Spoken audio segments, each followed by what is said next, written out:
की स्टार्टिंग एक कपल से होती है जो कि वेस्ट वर्जीनिया के घने जंगल में साइकिलिंग कर रहे होते हैं। थ्री फिंगर्स इन्हें छुपकर देख रहा होता है एंड वो उस लड़के पे तीर से अटैक कर देता है। इस वजह से वो अपनी बाइक से गिर जाता है। वो लड़की परेशान होकर उस लड़के के पास जाती है। मौका देख थ्री फिंगर्स एक और तीर चलाता है जो कि उसके फेस के आर पार हो जाता है। वो लड़की घबरा कर भागने लगती है बट एक नुकीली तार में फंसकर वहीं गिर जाती है। इस तार को वन आई और सॉटूस ने पकड़ा होता है जो कि बहुत ही बेरहमी से उसे उठाता है और तभी थ्री फिंगर्स आकर उस लड़की का सर धड़ से अलग कर देता है। नेक्स्ट सीन में हम डैनी और टोनी को देखते हैं जो कि अपने कुछ फ्रेंड्स के साथ हैंग आउट करने के इरादे से होटल जा रहे होते। एक्चुअली कुछ दिनों पहले ही डैनी को एक लेटर मिला था जिसमें ये लिखा होता है कि तुम इस होटल के ऑनर हो, तुम्हारे यहाँ आने से हमें खुशी होगी। अब डैनी और उसके दोस्त होटल पहुंच जाते हैं जहां पे होटल के दो केयरटेकर इनका वेलकम करते हैं। हमें इस पॉइंट पे एक बूढ़ी औरत को दिखाया जाता है जो कि यहाँ से चेकआउट कर रही होती है पर एक कुल्हाड़ी आकर उसे लग जाती है। उसी वक्त वहाँ का केयरटेकर जैक्सन आता है और उस बूढ़ी औरत की गर्दन को मरोड़ देता है और ये सीन काफी वियर्ड था।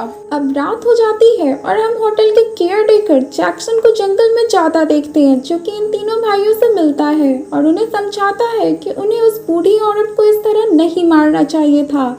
यहाँ हमें ये भी पता चलता है कि ये तीनों भाई और जैक्सन आपस में सिबलिंग्स होते हैं और वो दूसरी केयरटेकर जो थी वो इनकी बहन होती है। अगली सुबह उन दोस्तों में से कुछ दोस्त शॉपिंग के लिए जाते हैं जहाँ उन्हें कुछ मिसिंग लोगों के पोस्टर्स दिखते हैं जो कि इस जगह से गायब हुए थे। उसी दौरान शेरिफ यहाँ आते हैं और उस बूढ़ी औरत की तस्वीर लगा देते हैं।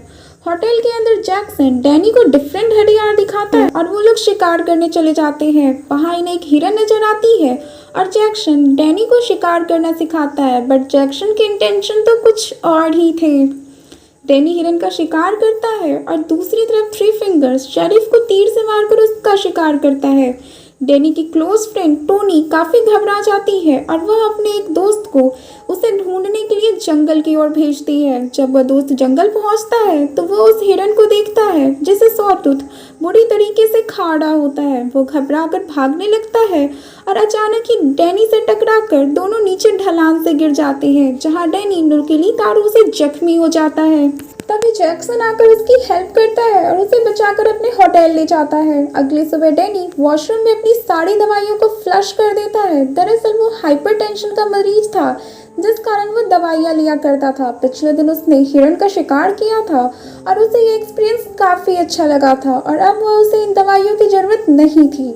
डैनी अपने दोस्तों को कहता है कि अब वह यहीं रहना चाहता है एज उसे वो जगह काफ़ी पसंद है पर बाकी सब लोग यहाँ से जाना चाहते थे। अब हम व्यूअर डैनी के दो दोस्तों को यहाँ की एंटिक्स यानी कि महंगी चीज़ों को चुराता देखते हैं एज वो काफ़ी लालची थे। वो और चीज़ों की तलाश में यहाँ के एक सीक्रेट बेसमेंट में पहुँचते हैं जहाँ एक बहुत ही बड़ा एंशियंट स्पा होता है और तभी यहाँ की दूसरी केयरटेकर सैली उन्हें यहाँ देख लेती है। इसके बाद वो तीनों भाई यहाँ आ जाते हैं और उस लड़की के सर पर मारकर उसे गिरा देते हैं और उस लड़की के हाथ पैर उखाड़ देते हैं जिससे उसकी वही बुरी तरीके से मौत हो जाती है।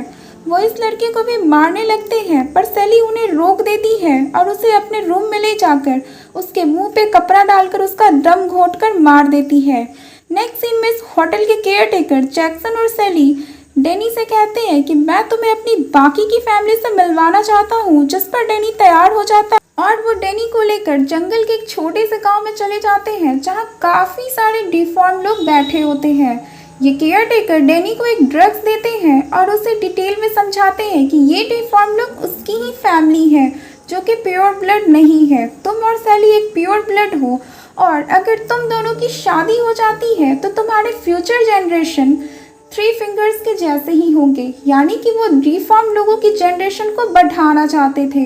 दूसरी तरफ डैनी का एक दोस्त छिपकर इनकी बातें सुन रहा होता है पर सॉटूथ आकर उसे पकड़ लेता है और उसका गला काट देता है जिससे उसका खून नीचे गिरने लगता है और वहाँ मौजूद सभी डिफॉर्म लोग उसका खून एक प्याली में लेने लगते हैं और एंजॉय करते हैं। इसमें से एक प्याला डैनी को भी दिया जाता है और वो उसे पी लेता है। अगली सुबह डैनी की क्लोज फ्रेंड टोनी उसे देखकर घबरा जाती है और उसे यहाँ से चलने को बोलती है पर वह साफ इनकार कर देता है।